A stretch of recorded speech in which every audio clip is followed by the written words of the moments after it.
Sehebat-hebatnya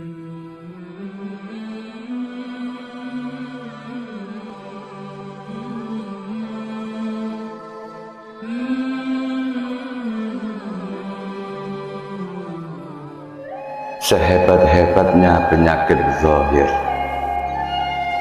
sehebat-hebatnya penyakit jasmani kita ini, itu hanya merusak di dalam dunia saja. Paling-paling yang paling parah, penyakit itu akan menuju di ending kematian di dunia saja. Jamaah rahimakumullah.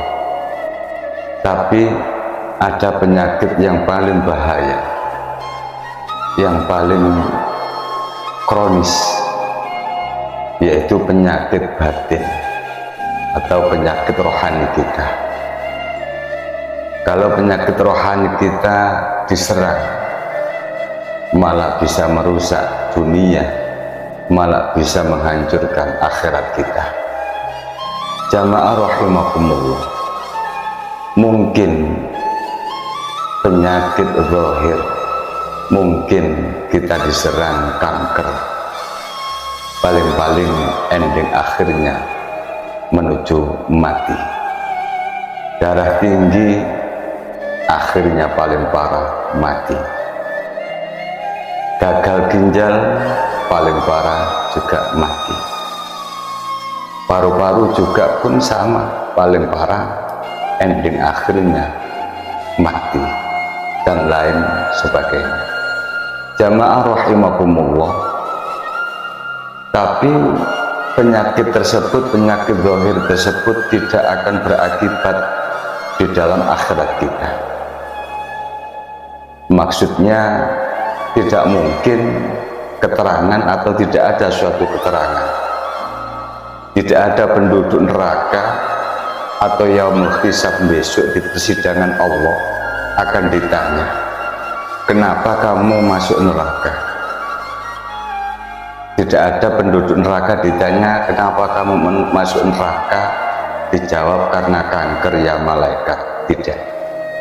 Kenapa kamu masuk neraka? Karena tumor ya malaikat. Ternyata tidak.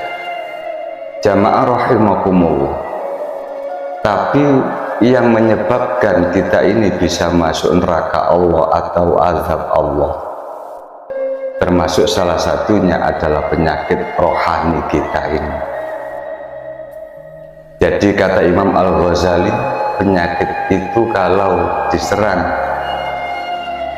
bisa merusak dunia dan hancurlah akhiratnya.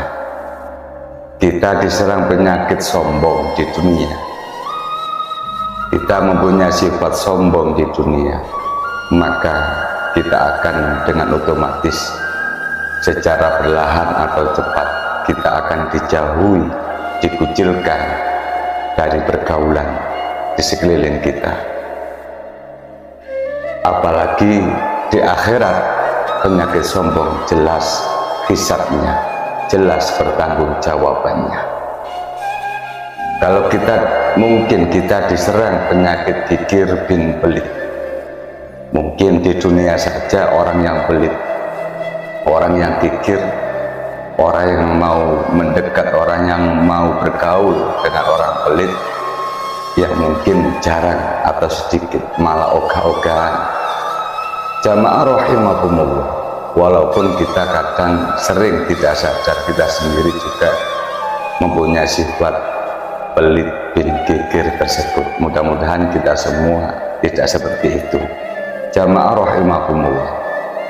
Tapi di akhirat, bagi orang-orang yang punya sifat hasud, sifat iri dengki, sifat-sifat seperti ini di akhirat jelas hisabnya, jelas pertanggungjawaban kita semua besok di akhirat. Jamaah rahimakumullah, marilah kita belajar introspeksi mawas diri kita sendiri. Terkadang kita ini mempunyai penyakit-penyakit rohani yang tidak tampak, yang tidak kita sadari. Terkadang kita merasa ahli ibadah, melihat orang yang belum bisa mengerjakan ibadah, kita gampang meremehkan, kita gampang mengasorkan atau menfitnah mereka. Padahal belum tentu kita, sehebat apapun kita melakukan amal ibadah, belum tentu kita ending akhir kita diberikan oleh Allah dengan kebaikan terus, dalam arti husnul khotimah. Artinya para jamaah rahimakumullah, teruslah kita berbuat baik, belajar baik, baik berhubungan langsung kepada Allah hablum minallah, baik yang berhubungan kepada manusia hablum minan nas. Kita mempunyai sifat kadang pagi iman, kadang sore tidak, artinya kadang yazid wa yanqus, kadang tambah, kadang berkurang iman kita. Yang mempunyai kekuatan rahmat, mempunyai hidayah, memberikan semua itu hanya milik Allah semata, yang diberikan kepada hamba-hambanya. Kita sebagai makhluk hamba yang tidak mampu apa-apa, kita bisa mampu karena dimampukan oleh Allah Subhanahu wa ta'ala.